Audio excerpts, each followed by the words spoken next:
A woman who just lounges around the house without earning any money has no urgent matters to deal with. Why are you staying at home without doing housework? My husband berated me when work piled up and I couldn't manage the household chores. In my anger, I left the house and an unexpected turn of events occurred because of something I discovered. My name is Michelle Anderson. I'm 49 years old and work as a designer. I design brochures for various lectures and events, and creating posters has been my recent job. I started this designer job 25 years ago, when I had my son and wanted to work from home. Before that, I worked in an office at a company, so I started my design career with zero experience. At first, I didn't understand the specifications and struggled with the design software. I even thought maybe this job wasn't for me. However, a senior colleague at my current company understood my situation and patiently taught me the basics. Back then, remote work wasn't common, but for me, with a newborn, they would share their computer screen online and guide me through various things. Thanks to that, I'm now in a position where I teach my juniors. While handling my own job, I also teach those who, like me, are starting from scratch aiming to become designers. During the day, I primarily work as a designer, and in my spare time, I somehow manage to get the household chores done. I live with my husband, John, and my son, Michael. John, 2 years older than me, is an IT professional. We met through a friend's introduction and bonded over attending concerts of a certain band, eventually leading to our marriage. Michael is now 25, and since graduating from college, he's been working at an insurance company nearby. Both of them seem great to outsiders, and neighbors are often like, "What a lovely husband and son you have." But in reality, both John and Michael are far from wonderful in my eyes. Before Michael was born, John was indeed a great boyfriend and husband. But after Michael's birth, when I quit my job, John changed drastically. Once I stopped working outside, John started boasting about his job, saying he's superior since he's the breadwinner, and began spending money recklessly. Even when I began working as a designer, he'd belittle my job, saying any home-based job was easy and anyone could do it, that he was the one doing all the complicated tasks, and he wouldn't listen when I tried to defend myself. "You, who can't earn much, should be grateful to me and listen to me." I've thought of leaving him multiple times because of such statements. The reason I didn't divorce was because I thought it'd be better for Michael to have a father. I grew up in a single-parent household without an adult at home. Remembering the loneliness from those times, I didn't want Michael to feel the same. Contrary to my hopes, perhaps due to John's influence, Michael grew up with the skewed notion that men who work are noble and women are incompetent. Though he's well-mannered in public, he often hurls harsh words at me, calling me useless. Despite both claiming they're earning, neither contribute more than $100 to the household each month. John spends his money on drinks, and Michael splurges on clothes and accessories, leaving all household responsibilities to me. I was doing my best to manage the household finances while thinking every day about how to make ends meet. Furthermore, they both use their jobs as an excuse to avoid any housework. I once left chores undone, hoping they'd pitch in, but they ignored dishes piled in the sink and laundry baskets overflowing, forcing me to step in. I taught Michael basic chores when he was little, but now I wonder if he even remembers. This is why I'm left with all the housework. Even though I work too, I considered getting some handy household appliances to ease the chores, but John and Michael vehemently opposed. It was frustrating when they argue that, since I only work from home, it would mean I've hit rock bottom if I also cut corners with housework. No matter how often I explain that being a designer isn't easy, they just don't listen. They seem to think that just because I work from home, it's a laid-back job that requires no special skills. Originally, the reason I started working from home was because John never helped with child raise when Michael was young. Back then, John was hardly ever home, always using work as an excuse, and wouldn't even take a day off when I was sick. Even after work, he'd always go out for drinks with coworkers, claiming it was still part of the job. When I was struggling with child-rearing and found out John had somehow arranged a celebratory drink for himself, I was livid. Yet, thinking of Michael, I've continued our married life and started my home-based job. Seeing how Michael turned out makes me want to sigh. I tried hard to instill proper values in him, but in the end, he seemed to be influenced more by the closest male figure, John. Just yesterday, Michael returned home past midnight after hanging out, apparently having had junk food. He even left the trash on the dining table. While I shook my head at his behavior, I started my busy day with tasks like taking out the trash and making breakfast. Then, one day, just before 5 p.m., usual time I get off work, I was suddenly assigned a new project. Initially, someone else was handling it, but the person fell ill, and a request came in for a revision to be submitted by the next morning. Everyone else was occupied, and I was the only one available, so the task fell on me. I usually enjoy flexible hours without overtime, but I decided to buckle down and get to work on this. Luckily, the original person in charge had sent me notes and documents from meetings, and the revision instructions weren't too complicated. Still, revising a design made for a client I'd never met or talked to was quite challenging. I reviewed the styles and themes of past client event posters and websites, making sure to try different approaches without straying too far from their preferences. By the time I felt I was finally done, it was already 9 p.m., and it took me by surprise. Before I realized it, what was once dusk outside had turned pitch black, and I had been so engrossed in my work that I even forgot to eat. At that moment, I heard the front door open. Around this time, it's usually John who comes home. Michael's been out late partying these days, so with that in mind, I pondered what to do next while sending out my data. When I walked into the living room, John was already seated at the dining table, engrossed in his smartphone. "What about dinner?" Without even looking up when he heard me enter, that was all he said. But, since I usually start preparing dinner after I finish work, I hadn't even begun cooking yet. Feeling a bit annoyed by John's attitude, I explained the situation. "I'm sorry. It's been a long day for me, and I haven't been able to prepare anything. I haven't eaten either, so how about we order food delivery?" I said this while making myself a cup of coffee in the kitchen, expecting an agreement from John. Instead, a loud thud reached my ears. I looked over to see John, glaring at me with anger, having slammed his fist on the table. "You haven't prepared dinner? What were you thinking?" Stunned by his sudden outburst, I found myself trying to justify my actions. I guess anyone would feel the need to defend themselves when confronted so aggressively. "Well, but you sometimes come home late from work too, right? Today was an urgent task, and there was just no helping it. No matter how regular a job might be with its 9-to-5 schedule, sometimes overtime is unavoidable." I thought that by comparing my situation to that, even John would understand. However, far from calming down, John's anger only seemed to intensify. He raised an eyebrow and began shouting at me. "A woman who lounges around at home without earning any money has no emergencies or responsibilities. What's the point of being home if you don't even do housework?" I always knew John felt this way, but it still angered me to have it thrown in my face so bluntly. He always belittles my job, and I wonder if he thinks of me as just some kind of maid or something.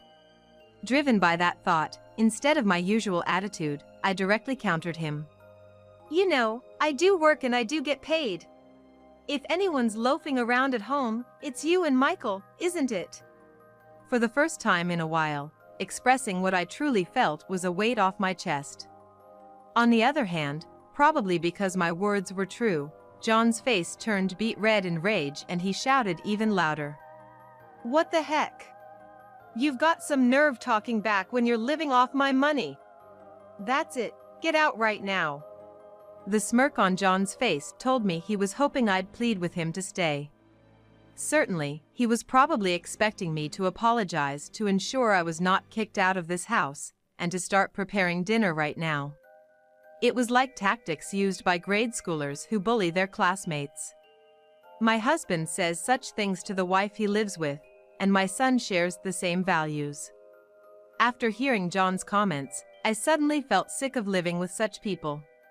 Yeah, I got it. I'll leave now.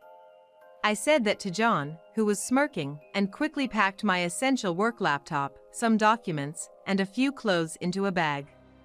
In addition to my usual handbag, I put on a big backpack filled with my belongings and headed for the front door. Noticing me, John, seemingly taken aback, hurriedly ran out from the living room. I guess he didn't think I would actually leave, and do so immediately. Hey, where are you going? Is panicking the right word? John asked with a voice that was a mix of confusion and urgency. Irritated by that, I sighed and looked back at John. Didn't you tell me to leave? I'm not so foolish to want to stay after hearing that. At my words, John looked regretful but wasn't straightforward enough to ask me to stay, so he just mumbled and remained silent. I turned to the front door, unlocked it, and stepped outside. The words John threw at me were so childish, I almost laughed. Just remember, whatever happens, it's not my fault. Ignoring him, I closed the door and headed towards the station. There were a few hotels near our local station. There weren't any events nearby today, so there should be at least one room available tonight. I assumed as much and decided to call a hotel I found online. That day, I managed to check into the first hotel I called. I hadn't stayed in a hotel in ages, and it was nice to see that there was a cafe on the first floor so I didn't have to worry about meals. The convenience of having a laundromat nearby made me feel quite excited. Having missed dinner, I bought a sandwich and salad from a supermarket and ate it in my room. Usually, I'm always preparing meals at home to save money, so the taste of ready-made food felt incredibly delicious. There is merit to homemade food, but you still get tired of a bit making things by yourself every time. My breakfast the next day was simple, toast and scrambled eggs, but not having to prepare it myself made it feel all the more special. After eating, I went back to my hotel room to work. Most hotels these days have internet access via Wi-Fi, so there were no issues there. The revisions I sent out yesterday got the green light from the client, so that was a relief. While working, I pondered what to have for lunch. When I thought about heading out for my lunch break, I noticed a message from John. The message was sent about 30 minutes ago, which was odd since John usually would be at work at this time. It seemed that John had taken time off just to harass me. You won't have a home to return to anymore. With those words, he had attached a picture of my belongings scattered around the local dumpster. Around the same time, I also noticed a message from Michael. Looks like Dad's been clearing out your stuff since this morning. Serves you right. After checking those messages and pictures, I immediately requested time off for the afternoon and rushed out of the hotel. Many of the items scattered in the photos were work-related books which would cost a lot to replace. Moreover, even though the trash had already been picked up, I thought it'd be a nuisance to the neighbors to have my belongings scattered about. So, I rented a car and headed to the dump. When I got there, just as the pictures had shown, my work stuff, hobby books, and even clothes were scattered without being bagged. I couldn't fathom how someone could lack common sense to this degree.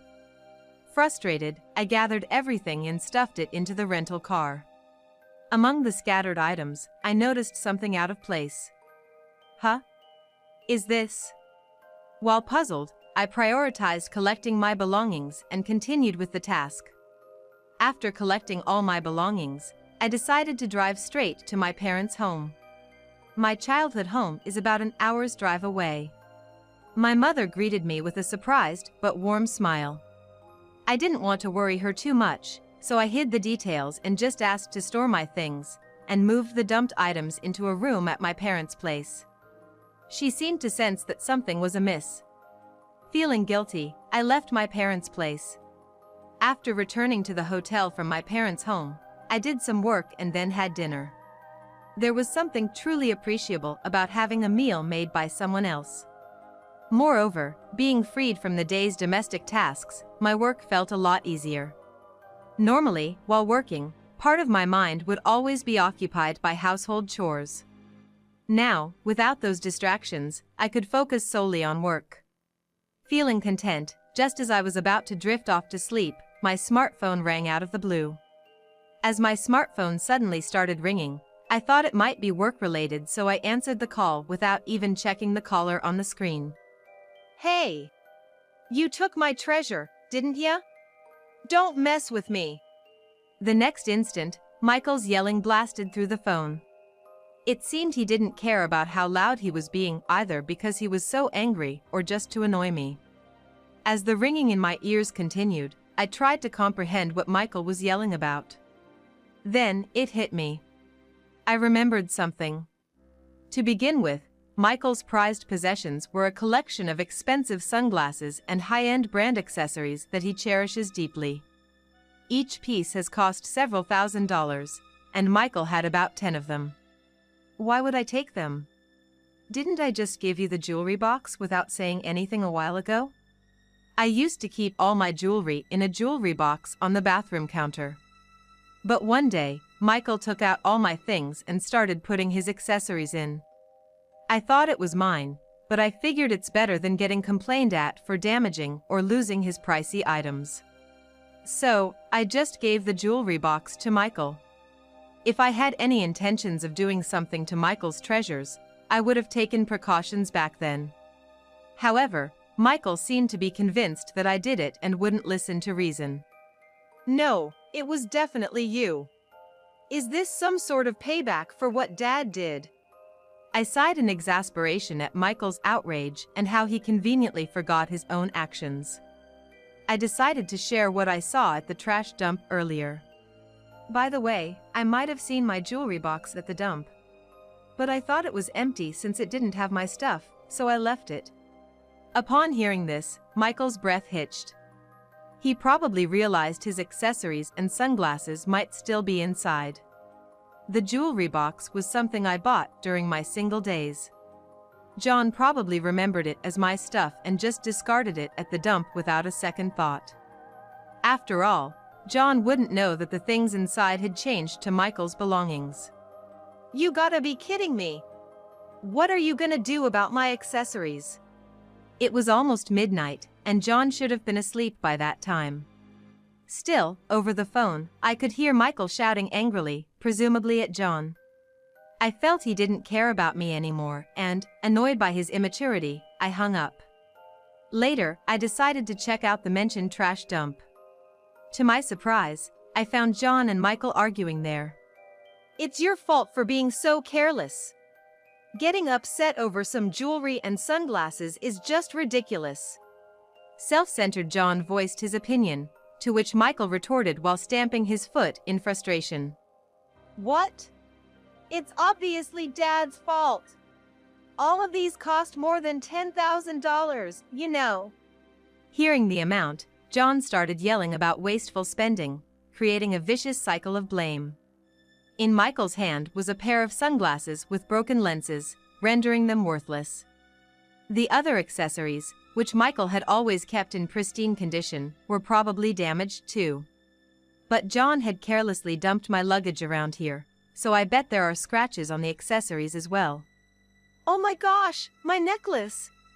If it's this damaged, it's worthless now. Michael lets out a scream-like shout, only to be mocked by John as being too effeminate. Arguing loudly in the middle of the night, I thought it would surely bother the neighbors, so I decided to intervene. Hey, it's already midnight, you know?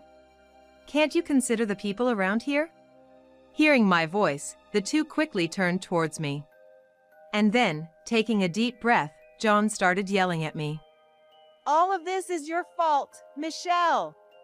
Why are you standing there so irresponsibly? Could he genuinely believe that it was more my fault for not doing the housework than his strange actions? I got fed up with that, reached into my bag and began to speak as I pulled something out. You're the one at fault for tossing someone's stuff without even checking. Enough's enough, it's over. What I was holding was a document from a lawyer who assists divorce process. After return to the hotel from my parents' house, I had decided to get a divorce right away and had contacted a lawyer at the hotel. Thankfully, I already had my belongings with me. I felt a sense of relief thinking that I just needed to consult a lawyer. Seeing the document, John glared at me, saying something incomprehensible, as if accusing me of trying to escape. But to me, divorce isn't about escaping or anything of the sort. Wanting John to understand this, I decided to reveal a truth I had kept hidden. Enough already. Who do you think you are? I have evidence of all the verbal abuse from both you and Michael. The truth was, ever since Michael graduated college, I've been documenting the verbal abuse from both him and John. I had hesitated to divorce, but I believed this would be advantageous if the need arose. You don't have the right to refuse a divorce, John. If you don't want this to go to court, just agree it now. I was certain that saying this would make John give in. John has always been prideful, and the thought of losing in court would surely break him. It seemed he's realized that, while he had no evidence, I had 3 years' worth of it. Got it. I just have to agree this, right? Despite John's reluctant decision, Michael was the one who wouldn't let it go. With a voice full of defiance, Michael ranted on, as if refusing to accept the decision to divorce. What? Then who's gonna do the chores? I sure as hell ain't gonna do it.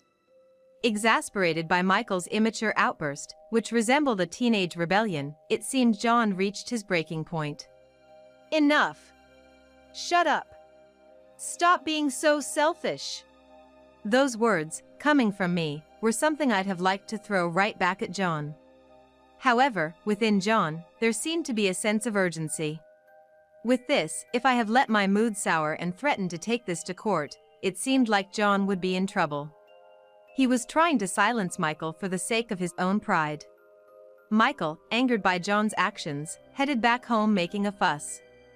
Ignoring Michael, John and I decided to enter a nearby diner to check the document and exchange the lawyer's contact.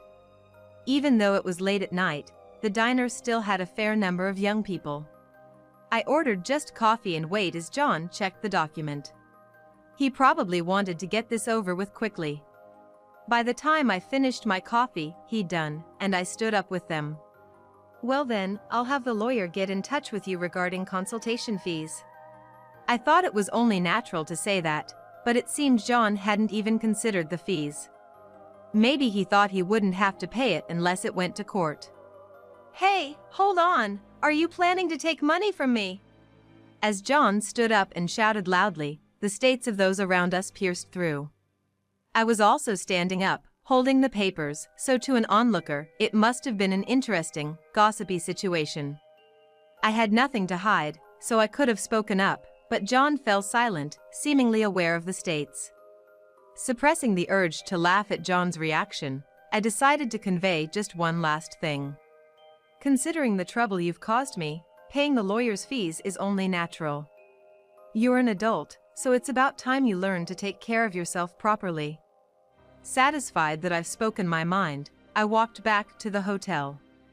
With this unpleasant problem finally moving towards a solution, I was able to sleep soundly that night. After completing the necessary procedures, I am now officially divorced from John.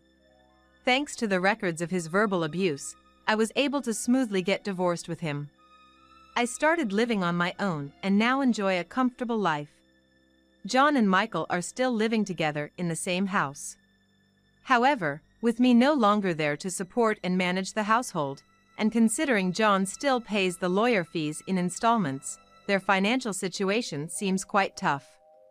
Considering both of them used to spend money recklessly, it's unlikely that this will suddenly change. John seems to be working desperately, but with more of his income going into the household, he's complaining that he can't spend money on alcohol and hobbies.